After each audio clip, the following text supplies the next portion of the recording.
런던 한복판에서 한국인이라는 이유로 투명인간 취급을 받던 청년이 세계 최고 광고제 그랑프리를 수상하기까지의 놀라운 이야기입니다.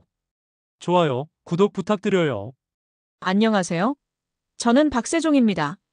오늘 제가 직접 겪었던 런던에서의 이야기를 들려드릴게요.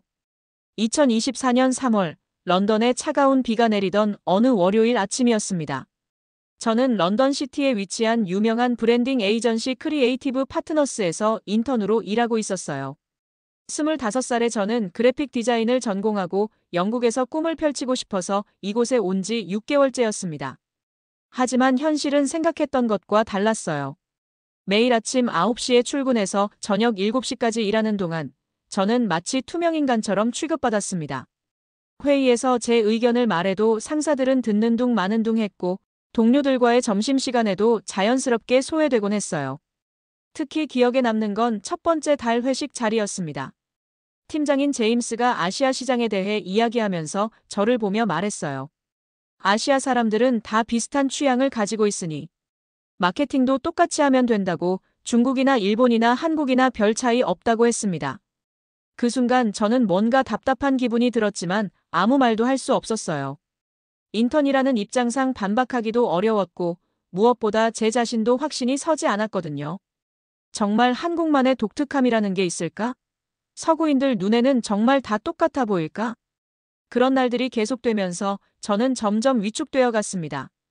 한국에서 온 디자이너라고 소개할 때마다 사람들의 시큰둥한 반응을 보면서 차라리 그냥 아시아계 디자이너라고 말하는 게 나을 것 같다는 생각까지 들었어요. 사무실에서 제가 앉은 자리는 구석진 곳이었습니다. 창가도 아니고 복도 쪽도 아닌 정말 애매한 위치였어요. 하루 종일 앉아 있어도 누구와도 자연스럽게 대화할 기회가 없었습니다. 점심시간에 혼자 샌드위치를 먹으며 한국의 가족들과 영상통화를 할 때가 가장 행복한 순간이었어요. 어머니는 항상 물어보셨습니다. 런던 생활은 어떠냐고, 회사 사람들이 잘해주냐고. 저는 괜찮다고, 잘 적응하고 있다고 거짓말을 했어요. 사실은 매일 밤 작은 원룸에서 혼자 라면을 끓여 먹으며 외로움을 달래고 있었는데 말이에요. 가장 힘들었던 건 제 정체성에 대한 혼란이었습니다. 한국에서는 그냥 평범한 박세종이었는데 런던에 와서는 갑자기 아시아인이라는 큰 범주아니 한 사람이 되어버린 거예요. 제가 가진 한국적인 감성이나 미적 기준들이 여기서는 전혀 통하지 않는 것 같았습니다. 회사에서 진행하는 프로젝트들을 보면서도 답답함을 느꼈어요. 모든 아시아 시장을 하나로 묶어서 생각하는 접근 방식, 피상적인 동양적 이미지들로만 구성된 디자인들. 저는 이게 정말 맞는 방향일까 의문을 품었지만 목소리를 낼 용기는 없었습니다. 그러던 어느 금요일 오후 런던 브리지를 걸으며 템스강을 바라보고 있었어요. 한국에서 가져온 할머니의 편지를 다시 꺼내 읽었습니다. 할머니는 편지에서 이렇게 쓰셨어요. 세종아, 너는 한글처럼 아름다운 사람이구나. 어디에 가든 내 안에 한국적인 아름다움을 잃지 말거라. 그 순간 뭔가 뜨거운 것이 가슴속에서 올라왔습니다. 저는 지금까지 제 문화적 정체성을 숨기려고만 했던 게 아닐까? 한글의 아름다움, 한국 디자인의 독특함을 당당하게 드러내려는 시도조차 해보지 않았던 건 아닐까? 집에 돌아와서 저는 오랜만에 한글 캘리그래피를 해봤어요. 세종이라는 제 이름을 여러 가지 서체로 써보면서 잊고 있던 한글의 조형미를 다시 느꼈습니다. 그리고 결심했어요. 더 이상 숨어있지 말자고, 제 안의 한국적 아름다움을 세상에 보여주자고 말이에요. 다음 주 월요일 아침 회사에 들어서자마자 분위기가 심상치 않다는 걸 느꼈습니다. 평소보다 일찍 온 직원들이 회의실에 모여 있었고 복도에서는 중요한 프로젝트에 대한 이야기들이 오가고 있었어요. 점심시간쯤 되어서야 전체 공지가 내려왔습니다. 유럽의 대형 럭셔리 브랜드 엘레간스 엘러건스에서 아시아 시장 진출을 위한 리브랜딩 프로젝트를 의뢰해온 거였어요. 회사 역사상 가장 큰 규모의 프로젝트 중 하나였습니다. 팀장 제임스가 전체 미팅을 소집했어요. 회의실에 모인 15명의 직원들 중에서 아시아계는 저 혼자였습니다. 제임스는 화이트보드에 아시아 지도를 그리며 설명을 시작했어요. 그가 말하는 아시아 시장 전략을 들으면서 저는 점점 당황스러워졌습니다. 중국과 일본, 한국을 하나의 통합된 시장으로 보고 접근하겠다는 거였어요. 세 나라의 문화적 차이점은 무시한 채 공통된 동양적 이미지만을 강조하는 전략이었습니다. 크리에이티브 디렉터인 사라가 레퍼런스 이미지들을 보여주기 시작했어요. 용, 벚꽃, 대나무, 빨간색과 금색의 조합. 모두 서구인들이 생각하는 전형적인 아시아 이미지들이었습니다. 한국의 독특한 문화적 정체성이나 현대적 세련미는 전혀 고려되지 않고 있었어요. 저는 손을 들고 의견을 말해보려 했습니다. 한국 시장은 중국이나 일본과는 다른 특성을 가지고 있다고, 특히 최근 몇 년간 K컬처의 글로벌 확산을 고려해야 한다고 말이에요. 하지만 제임스는 제 말을 중간에 끊었습니다. 그는 시장 조사 데이터를 들며 말했어요. 아시아 소비자들의 럭셔리 브랜드에 대한 선호도나 구매 패턴이 비슷하다고 굳이 나라별로 다른 전략을 세울 필요가 없다고 했습니다. 그리고 덧붙였어요. 세종, 너무 세부적으로 들어가지 말고 큰 그림을 보라고. 점심시간에 동료 몇 명과 이야기를 나누면서 더욱 실망스러웠어요. 그들은 아시아 하면 떠오르는 이미지가 대부분 비슷하다고 생각하고 있었습니다. 한국에 대해서는 김치와 케이팝 정도만 알고 있을 뿐 한국만의 독특한 디자인 철학이나 미적 감각에 대해서는 전혀 모르고 있었어요. 그날 저녁 집에 돌아와서 저는 깊은 고민에 빠졌습니다. 정말 한국이라는 나라만의 독특함이 있는 걸까? 아니면 서구인들 말대로 아시아는 정말 다 비슷한 걸까? 인터넷을 뒤져가며 한국의 현대 디자인들을 찾아봤어요. 한글의 기하학적 아름다움, 한복의 우아한 곡선미, 현대 한국 건축의 세련된 미니멀리즘. 분명히 다른 아시아 국가들과는 구별되는 독특한 특징들이 있었습니다. 특히 한글에 주목했어요. 세계에서 유일하게 창제자와 창제 목적이 명확한 문자였고 그 조형 원리도 과학적이면서 아름다웠습니다. 이런 독특한 문화적 자산을 가진 나라를 단순히 아시아라는 큰 틀 안에 묶어버리는 게 맞는 걸까? 며칠 뒤 프로젝트 진행 상황을 점검하는 미팅이 있었어요. 각자 맡은 부분의 초안을 발표하는 시간이었습니다. 저는 로고 디자인을 담당했는데 다른 팀원들의 작업물을 보면서 더욱 답답함을 느꼈어요. 모든 디자인이 뻔했습니다. 붓글씨를 연상시키는 서체, 동양적 패턴들, 빨간색과 금색의 조합. 마치 10년 전 차이나타운에서 볼 법한 디자인들이었어요. 이런 식으로 접근하면 한국 소비자들에게 어필할 수 있을까 싶었습니다. 제 차례가 되어서 발표를 했지만 반응은 시큰둥했어요.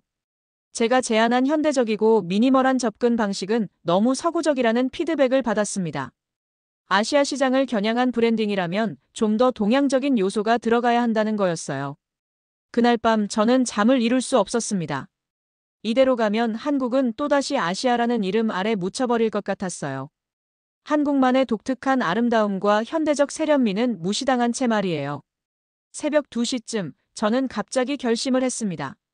회사에서 진행하는 공식 프로젝트와는 별개로 한국 시장만을 위한 특별한 브랜딩 제안서를 만들어 보기로 한 거예요. 제대로 된 한국적 감성을 담은 진정으로 한국 소비자들에게 어필할 수 있는 디자인을 만들고 싶었습니다. 물론 위험한 일이었어요. 회사 몰래 개인적인 프로젝트를 진행하는 거니까요.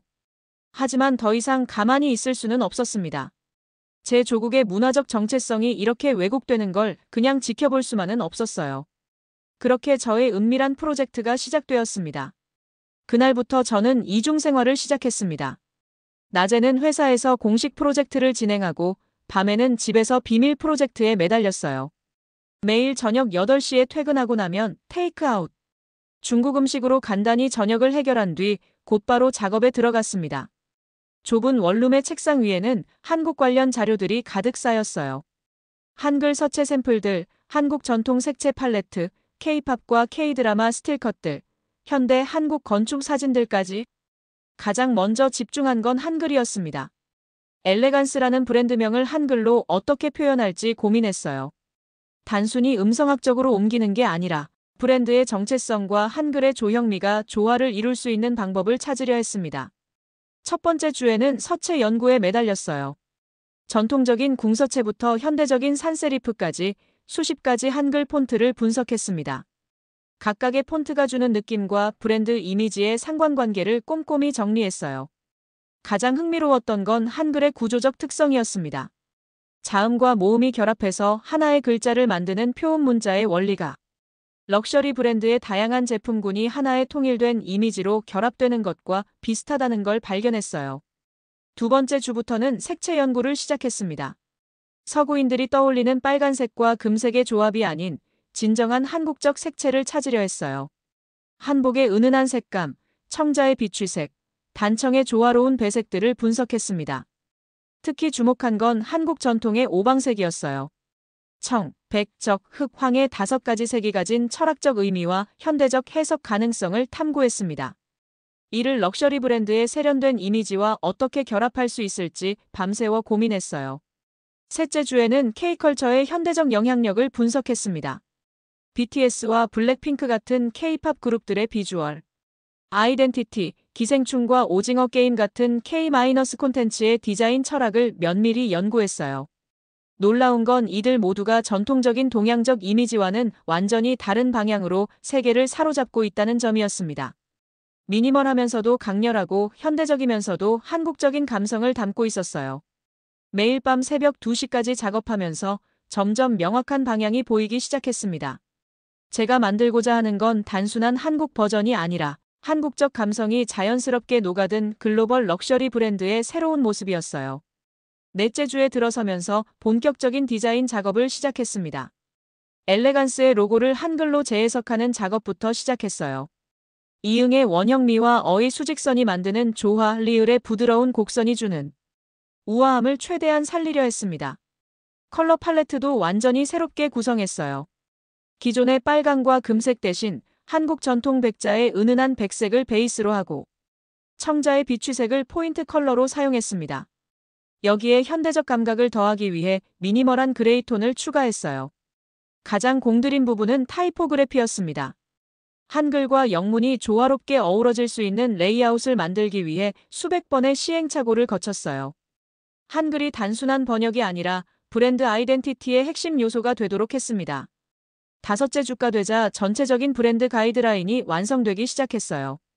로고, 컬러, 타이포그래피는 물론이고 패키징 디자인, 매장 인테리어 콘셉트, 광고 크리에이티브까지 한국 시장만을 위한 완전히 새로운 브랜드 경험을 제안했습니다. 특히 자랑스러웠던 건 한글 캘리그래피를 활용한 시그니처 패턴이었어요. 사랑, 아름다움, 우아함 같은 브랜드 키워드들을 한글로 써서 만든 패턴인데 멀리서 보면 추상적인 기하 학문이 같지만 가까이서 보면 의미 있는 한글 단어들을 발견할 수 있도록 했습니다.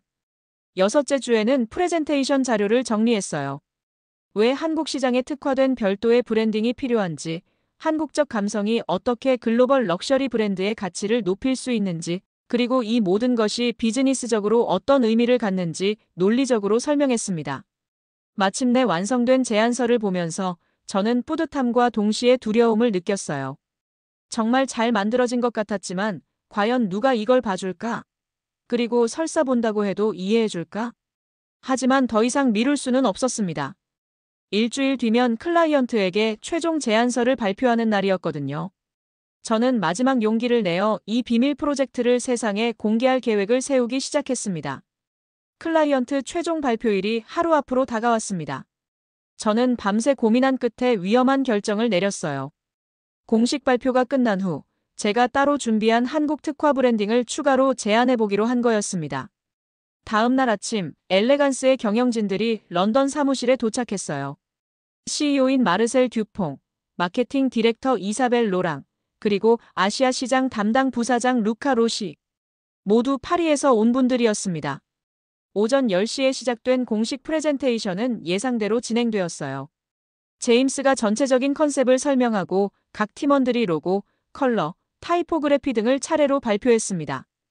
클라이언트들의 반응은 나쁘지 않았어요. 무난하고 안전한 방향이라는 평가였습니다. 하지만 저는 그들의 표정에서 진정한 흥미나 열정을 찾을 수 없었어요. 그냥 예상했던 범위 내의 결과물이라는 느낌이었습니다. 공식 발표가 끝나고 질의응답 시간이 되었을 때 저는 조심스럽게 손을 들었습니다. 가슴이 쿵쾅거렸지만 더 이상 미룰 수는 없었어요.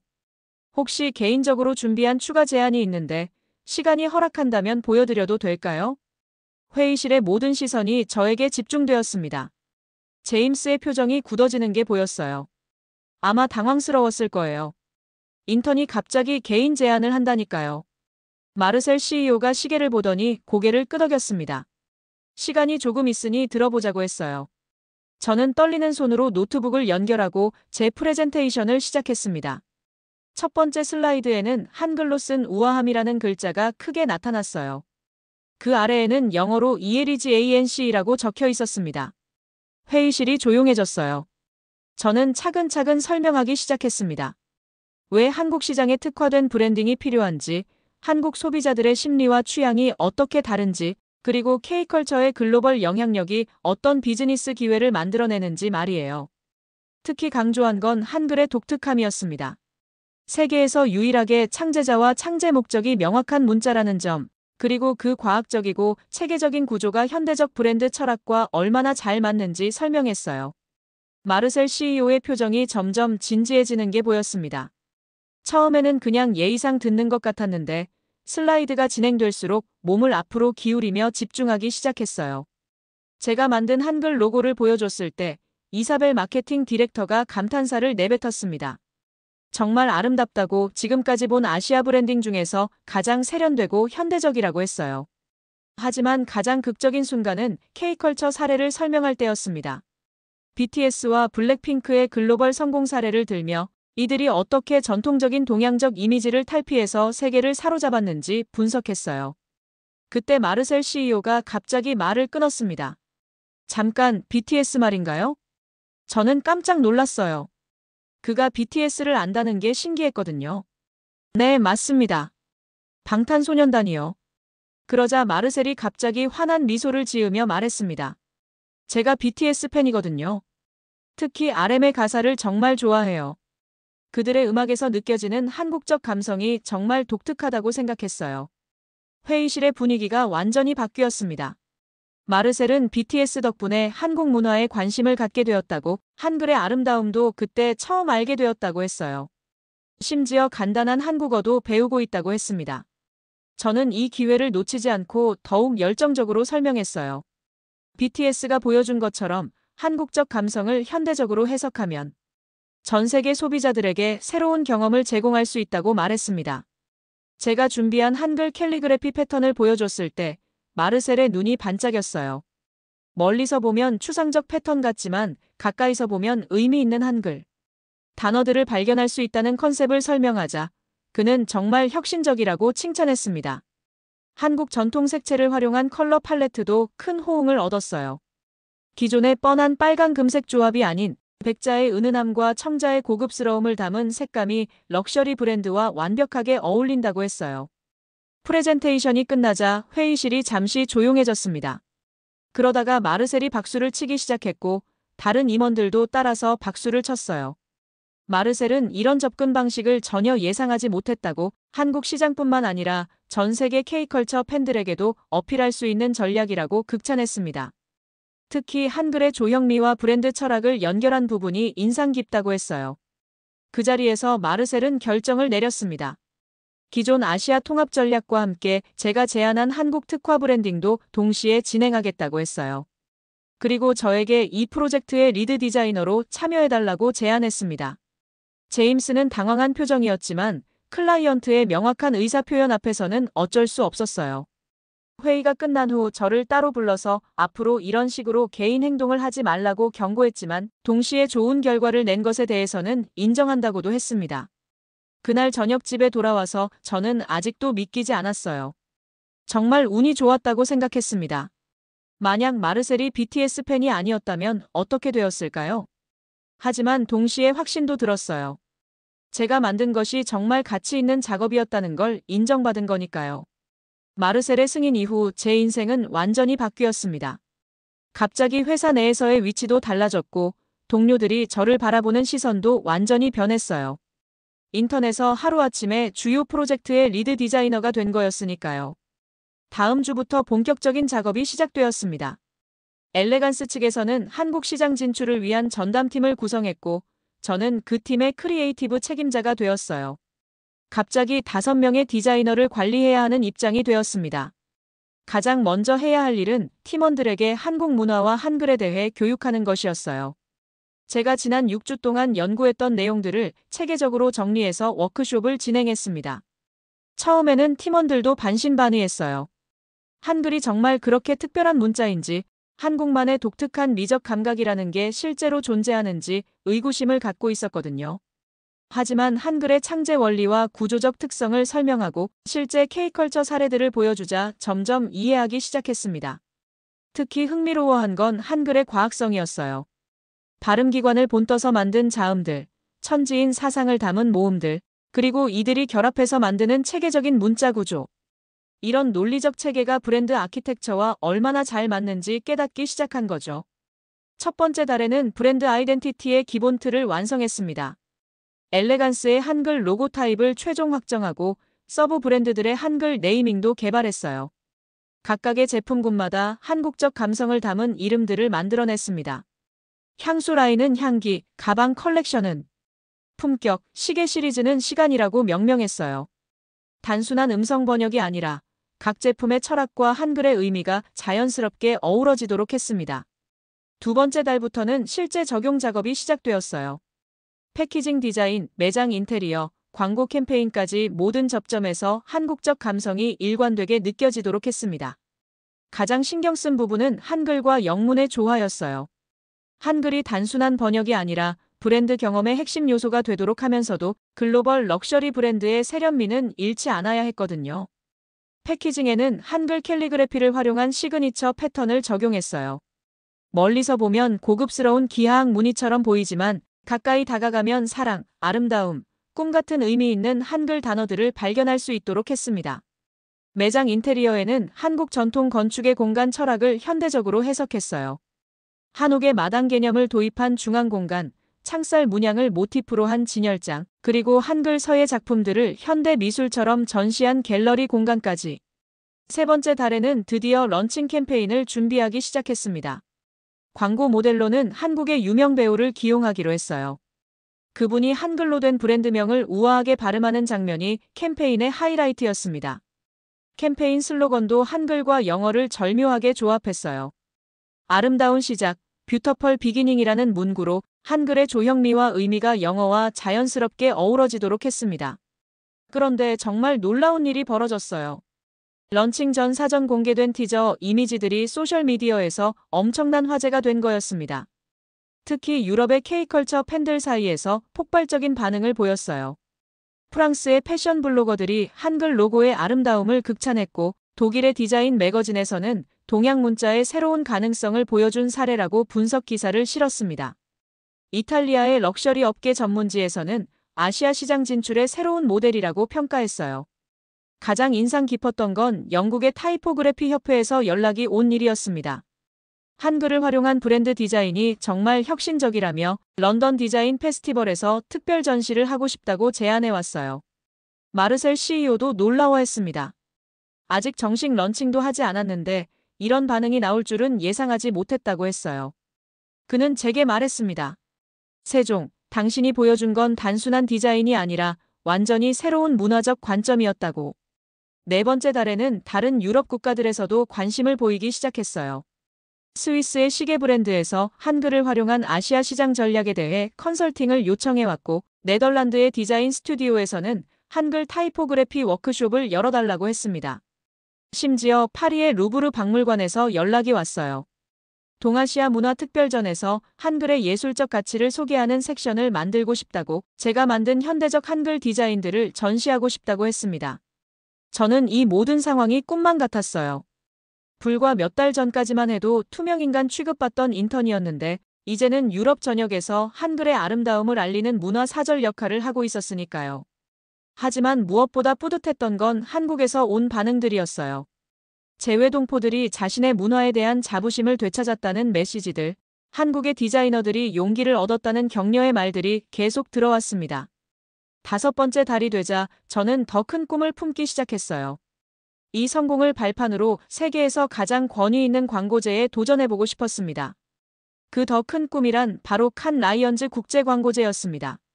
광고계의 아카데미상이라 불리는 이 시상식에서 그랑프리를 받는 것은 모든 크리에이티브 디렉터들의 꿈이었어요. 마르셀에게 칸 라이언즈 출품을 제안했을 때 그는 잠시 망설였습니다. 엘레간스의 한글 브랜딩이 성공적이긴 하지만 세계 최고 수준의 광고제에서 경쟁할 만큼 완성도가 높은지 확신이 서지 않는다고 했어요. 하지만 저는 포기할 수 없었습니다. 이 프로젝트의 진정한 가치를 세계에 알리고 싶었거든요. 한글이 단순히 아시아의 한 문자가 아니라 글로벌 브랜딩의 새로운 가능성을 보여주는 혁신적 도구라는 것을 증명하고 싶었어요. 결국 마르셀을 설득하는 데 성공했습니다. 다만 조건이 있었어요. 기존 작업을 한 단계 더 발전시켜서 정말 세계적 수준의 캠페인으로 만들어야 한다는 거였습니다. 칸 라이언즈 출품 마감까지는 2달 정도의 시간이 남아 있었어요. 저는 팀원들과 함께 기존 작업을 완전히 다시 점검하기 시작했습니다. 가장 먼저 한 일은 스토리텔링을 강화하는 것이었어요. 단순히 한글이 아름답다는 것을 넘어서서 왜 이런 접근이 필요한지, 어떤 사회적 의미를 갖는지 명확하게 정리했습니다. 저희가 풀어내고자 한 이야기는 이런 거였어요. 세계화 시대의 모든 것이 획일화되어가는 상황에서 각 나라만의 독특한 문화적 정체성을 존중하고 보존하는 것이 얼마나 중요한지, 그리고 그런 차이점들이 오히려 브랜드에게는 새로운 기회가 될 수 있다는 것 말이에요. 한글은 그런 관점에서 완벽한 소재였습니다. 500여 년 전 세종대왕이 백성을 사랑하는 마음으로 만든 문자가 현대에 와서는 글로벌 커뮤니케이션의 새로운 언어로 재탄생한다는 스토리였거든요. 두 번째로 집중한 건 데이터였습니다. 칸 라이언즈 심사위원들은 창의성뿐만 아니라 비즈니스 결과도 중요하게 본다고 알려져 있었어요. 저희 프로젝트의 성과를 구체적인 수치로 정리했습니다. 런칭 후 3개월 동안 한국 시장에서의 매출 증가율, 브랜드 인지도 상승률, 소셜미디어 참여도 등을 상세히 분석했어요. 특히 놀라웠던 건 다른 아시아 국가들에서의 반응이었습니다. 중국과 일본에서도 한글 브랜딩에 대한 관심이 높아지고 있었거든요. 세 번째로는 캠페인의 시각적 완성도를 높였습니다. 기존에 만든 광고들을 더욱 임팩트 있게 다듬고 새로운 크리에이티브도 추가로 제작했어요. 가장 인상적인 작품은 한글의 구조를 활용한 인터랙티브 광고였습니다. 자음과 모음이 하나씩 화면에 나타나면서 점차 완전한 글자를 만들어가는 과정을 통해 엘레간스의 다양한 제품들이 하나의 통일된 브랜드 경험으로 완성되는 것을 보여주는 거였어요. 한 달 동안 밤낮 없이 작업한 결과 정말 완성도 높은 캠페인이 탄생했습니다. 저희는 이를 더 뷰티 오브 코리언 레터라고 명명했어요. 출품 카테고리는 디자인 라이언즈의 브랜드 디자인 부문으로 정했습니다. 가장 경쟁이 치열한 분야 중 하나였지만 저희 작업의 독창성을 가장 잘 평가받을 수 있는 카테고리라고 판단했어요. 출품서를 작성하면서 가장 신경 쓴 부분은 심사위원들에게 한글의 특별함을 어떻게 전달할 것인가였습니다. 대부분의 심사위원들은 서구권 출신이라 한글에 대한 기본 지식이 없을 테니까요. 저는 한글의 과학성과 체계성을 현대 브랜딩 이론과 연결해서 설명했어요. 자음과 모음의 결합 원리가 브랜드 아키텍처와 얼마나 유사한지, 한글의 시각적 조화가 브랜드 통합성과 어떻게 연결되는지 논리적으로 서술했습니다. 또한 이 프로젝트가 단순히 한국만을 위한 것이 아니라 전 세계 브랜드들에게 새로운 가능성을 제시하는 사례라는 점도 강조했어요. 각 나라의 고유한 문화적 자산을 현대적으로 재해석해서 글로벌 브랜딩에 활용하는 새로운 방법론이라고 설명했습니다. 출품서를 제출한 후 약 한 달 동안은 정말 초조했어요. 결과 발표까지 기다리는 시간이 이렇게 길게 느껴질 줄 몰랐습니다. 매일 밤 침대에 누워서 상상해봤어요. 만약 수상한다면 어떨까? 한글이 세계 무대에서 인정받는 순간이 온다면 얼마나 기쁠까? 한편으로는 걱정도 됐어요. 혹시 서구 중심적인 시각으로만 평가받는 건 아닐까? 한글의 진정한 가치를 이해하지 못하고 그냥 이국적인 디자인 정도로만 여기는 건 아닐까? 드디어 1차 심사 결과가 발표되었습니다. 저희 프로젝트가 파이널리스트에 선정된 거였어요. 전 세계에서 출품된 수천 개의 작품 중에서 최종 후보 10개 안에 든 겁니다. 그 소식을 들었을 때 저는 사무실에서 소리를 지를 뻔했어요. 팀원들도 모두 환호했습니다. 마르셀은 파리에서 축하 샴페인을 보내왔어요. 이제 칸에서 열리는 최종 시상식만 남았습니다. 그곳에서 그랑프리가 결정되는 거였어요. 그 더 큰 꿈이란 바로 칸 라이언즈 국제광고제였습니다. 광고계의 아카데미상이라 불리는 이 시상식에서 그랑프리를 받는 것은 모든 크리에이티브 디렉터들의 꿈이었어요. 마르셀에게 칸 라이언즈 출품을 제안했을 때 그는 잠시 망설였습니다. 엘레간스의 한글 브랜딩이 성공적이긴 하지만 세계 최고 수준의 광고제에서 경쟁할 만큼 완성도가 높은지 확신이 서지 않는다고 했어요. 하지만 저는 포기할 수 없었습니다. 이 프로젝트의 진정한 가치를 세계에 알리고 싶었거든요. 한글이 단순히 아시아의 한 문자가 아니라 글로벌 브랜딩의 새로운 가능성을 보여주는 혁신적 도구라는 것을 증명하고 싶었어요. 결국 마르셀을 설득하는 데 성공했습니다. 다만 조건이 있었어요. 기존 작업을 한 단계 더 발전시켜서 정말 세계적 수준의 캠페인으로 만들어야 한다는 거였습니다. 칸 라이언즈 출품 마감까지는 2달 정도의 시간이 남아 있었어요. 저는 팀원들과 함께 기존 작업을 완전히 다시 점검하기 시작했습니다.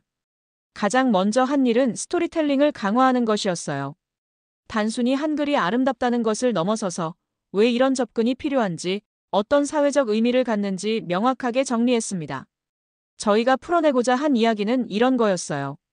세계화 시대의 모든 것이 획일화되어가는 상황에서 각 나라만의 독특한 문화적 정체성을 존중하고 보존하는 것이 얼마나 중요한지, 그리고 그런 차이점들이 오히려 브랜드에게는 새로운 기회가 될 수 있다는 것 말이에요.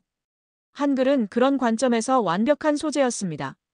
500여 년 전 세종대왕이 백성을 사랑하는 마음으로 만든 문자가 현대에 와서는 글로벌 커뮤니케이션의 새로운 언어로 재탄생한다는 스토리였거든요. 두 번째로 집중한 건 데이터였습니다. 칸 라이언즈 심사위원들은 창의성뿐만 아니라 비즈니스 결과도 중요하게 본다고 알려져 있었어요. 저희 프로젝트의 성과를 구체적인 수치로 정리했습니다. 런칭 후 3개월 동안 한국 시장에서의 매출 증가율, 브랜드 인지도 상승률, 소셜미디어 참여도 등을 상세히 분석했어요. 특히 놀라웠던 건 다른 아시아 국가들에서의 반응이었습니다. 중국과 일본에서도 한글 브랜딩에 대한 관심이 높아지고 있었거든요. 세 번째로는 캠페인의 시각적 완성도를 높였습니다. 기존에 만든 광고들을 더욱 임팩트 있게 다듬고 새로운 크리에이티브도 추가로 제작했어요. 가장 인상적인 작품은 한글의 구조를 활용한 인터랙티브 광고였습니다. 자음과 모음이 하나씩 화면에 나타나면서 점차 완전한 글자를 만들어가는 과정을 통해 엘레간스의 다양한 제품들이 하나의 통일된 브랜드 경험으로 완성되는 것을 보여주는 거였어요. 한 달 동안 밤낮 없이 작업한 결과 정말 완성도 높은 캠페인이 탄생했습니다. 저희는 이를 더 뷰티 오브 코리언 레터라고 명명했어요. 출품 카테고리는 디자인 라이언즈의 브랜드 디자인 부문으로 정했습니다. 가장 경쟁이 치열한 분야 중 하나였지만 저희 작업의 독창성을 가장 잘 평가받을 수 있는 카테고리라고 판단했어요. 출품서를 작성하면서 가장 신경 쓴 부분은 심사위원들에게 한글의 특별함을 어떻게 전달할 것인가였습니다. 대부분의 심사위원들은 서구권 출신이라 한글에 대한 기본 지식이 없을 테니까요. 저는 한글의 과학성과 체계성을 현대 브랜딩 이론과 연결해서 설명했어요. 자음과 모음의 결합 원리가 브랜드 아키텍처와 얼마나 유사한지, 한글의 시각적 조화가 브랜드 통합성과 어떻게 연결되는지 논리적으로 서술했습니다. 또한 이 프로젝트가 단순히 한국만을 위한 것이 아니라 전 세계 브랜드들에게 새로운 가능성을 제시하는 사례라는 점도 강조했어요. 각 나라의 고유한 문화적 자산을 현대적으로 재해석해서 글로벌 브랜딩에 활용하는 새로운 방법론이라고 설명했습니다. 출품서를 제출한 후 약 한 달 동안은 정말 초조했어요. 결과 발표까지 기다리는 시간이 이렇게 길게 느껴질 줄 몰랐습니다. 매일 밤 침대에 누워서 상상해봤어요. 만약 수상한다면 어떨까? 한글이 세계 무대에서 인정받는 순간이 온다면 얼마나 기쁠까? 한편으로는 걱정도 됐어요. 혹시 서구 중심적인 시각으로만 평가받는 건 아닐까? 한글의 진정한 가치를 이해하지 못하고 그냥 이국적인 디자인 정도로만 여기는 건 아닐까?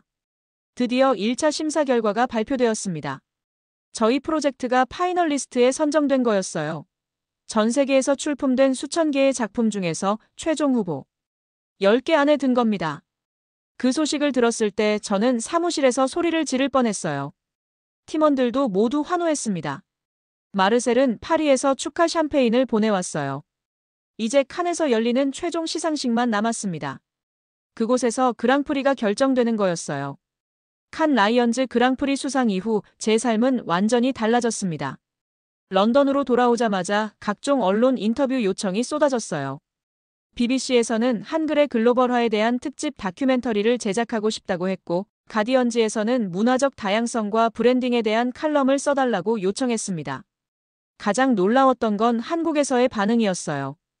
한국 언론들이 앞다투어 저를 인터뷰하려고 연락해왔고, 문화체육관광부에서는 한글 세계화 홍보대사로 위촉하고 싶다는 제안을 해왔습니다. 회사에서의 제 위치도 완전히 바뀌었어요. 인턴에서 시작해서 이제는 아시아 크리에이티브 디렉터라는 직책을 받게 되었습니다. 제임스 팀장은 처음에 당황스러워했지만 이제는 저를 회사의 자랑이라고 소개하고 다녔어요. 수상 후 한 달 동안 전 세계에서 프로젝트 제안이 들어왔습니다. 미국의 테크 기업에서는 아시아 시장 진출을 위한 브랜딩을 의뢰했고, 독일의 자동차 회사에서는 한글을 활용한 미래형 UI 디자인을 요청했어요. 심지어 이탈리아의 패션 브랜드에서는 한글 타이포그래피를 패턴으로 활용한 컬렉션을 만들고 싶다고 했습니다. 가장 의미 있었던 프로젝트는 유럽연합에서 의뢰한 다문화 공존 캠페인이었어요. 각 나라의 고유한 문자와 언어가 조화롭게 어우러지는 비주얼을 만드는 거였는데, 한글이 그 중심 역할을 맡게 되었습니다. 2달이 지나자 더욱 놀라운 변화들이 일어났어요. 런던의 여러 대학에서 한글 타이포그래피 강의를 개설했고, 파리의 디자인 스쿨에서는 한국 문화와 디자인을 주제로 한 특별 과정을 만들었습니다. 특히 기억에 남는 건 런던 디자인 뮤지엄에서 열린 더 아트 오브 코리언 레터즈 전시회였어요. 제가 만든 작품들과 함께 한글의 역사와 철학을 소개하는 전시였는데, 개막식 날 정말 많은 사람들이 찾아와 주었습니다. 전시회에서 가장 인상 깊었던 순간은 한 영국 어린이가 한글을 직접 써보려고 하는 모습이었어요. 서툰 손글씨로 자기 이름을 한글로 쓰면서 정말 신기해하더라고요. 그 모습을 보면서 저는 확신했습니다. 한글이 정말 세계인들에게 사랑받는 문자가 되었다는 걸 말이에요. 3달째가 되자 저는 중요한 결정을 내렸습니다. 런던에서의 성공적인 커리어를 정리하고 새로운 도전을 시작하기로 한 거였어요. 한글과 한국 문화를 세계에 알리는 일에 더 집중하고 싶었거든요. 마르셀과 크리에이티브 파트너스 팀원들은 아쉬워했지만 제 결정을 존중해준다고 했어요. 그들은 언제든 다시 함께 일할 수 있기를 바란다며 따뜻하게 배웅해 주었습니다. 새로 시작한 건 한글 글로벌이라는 문화 브랜딩 전문 컨설팅 회사였어요. 한글과 한국 문화를 활용한 글로벌 브랜딩을 전문으로 하는 회사였습니다. 사무실은 런던과 서울 2곳에 두었어요. 첫 번째 클라이언트는 스위스의 시계 브랜드였습니다. 아시아 시장, 특히 한국과 중국 시장 진출을 위한 전략을 수립해달라는 의뢰였어요. 저는 한글의 시간 개념과 스위스 시계의 정밀함을 결합한 독특한 브랜딩을 제안했습니다. 두 번째는 네덜란드의 건축회사였어요. 서울에 짓게 될 복합문화시설의 건축 디자인에 한글의 조형 원리를 적용하고 싶다는 거였습니다. 한글의 자음과 모음 구조를 건물의 외관 디자인으로 표현하는 프로젝트였어요. 가장 보람 있었던 건 유네스코에서 의뢰한 프로젝트였습니다. 세계 문해의 날을 맞아 한글의 우수성을 알리는 글로벌 캠페인을 기획해달라는 요청이었어요. 세종대왕의 애민정신과 한글의 과학성을 전 세계에 알릴 수 있는 기회였습니다. 4달째에는 정말 꿈만 같은 일이 벌어졌어요. 한국 정부에서 저에게 문화훈장을 수여하겠다는 연락이 온 거였습니다. 해외에서 한국 문화를 알린 공로를 인정받은 거였어요. 시상식은 청와대에서 열렸습니다. 대통령님께서 직접 훈장을 달아주시면서 말씀하셨어요. 세종시 덕분에 한글이 세계 무대에서 새롭게 조명받고 있다고, 정말 자랑스럽다고 하셨습니다. 그 순간 저는 할머니 생각이 났어요. 런던에서 힘들어할 때 용기를 주셨던 할머니의 편지가 떠올랐습니다. 어디에 가든 내 안에 한국적인 아름다움을 잃지 말라고 하신 그 말씀이 결국 저를 여기까지 이끌어준 거였어요. 지금도 저는 계속 새로운 프로젝트들을 진행하고 있습니다. 최근에는 미국의 메트로폴리탄 뮤지엄에서 한글 특별전을 기획해달라는 요청을 받았어요. 또 영국의 옥스퍼드 대학에서는 한국학과 교수로 와달라는 제안도 받았습니다. 무엇보다 뿌듯한 건 전 세계 곳곳에서 한글에 대한 관심이 계속 늘어나고 있다는 점이에요. 파리의 카페에서 한글 메뉴판을 보기도 하고, 뉴욕의 갤러리에서 한글 아트 작품을 전시하기도 합니다. 도쿄의 패션쇼에서는 한글이 새겨진 의상들이 런웨이를 장식하기도 해요. 런던에서 투명인간 취급받던 그때와 비교하면 정말 많은 것이 바뀌었습니다. 이제 한글은 더 이상 아시아의 한 문자가 아니라 세계가 인정하는 아름답고 과학적인 글로벌 언어가 되었어요. 저는 앞으로도 계속해서 한글과 한국 문화의 아름다움을 세계에 알리는 일을 하겠습니다. 할머니께서 말씀하신 것처럼 제 안의 한국적인 아름다움을 잃지 않고 당당하게 세상과 나누면서 말이에요. 세종대왕이 백성을 사랑하는 마음으로 만드신 한글이 이제는 전 세계 사람들을 하나로 연결하는 소통의 다리가 되었습니다. 그 다리 위에서 저는 오늘도 새로운 꿈을 꾸고 있어요. 오늘의 사연 어떠셨나요? 좋으셨다면 감동 담담 좋아요, 구독 부탁드려요. 영상 제작에 큰 힘이 됩니다.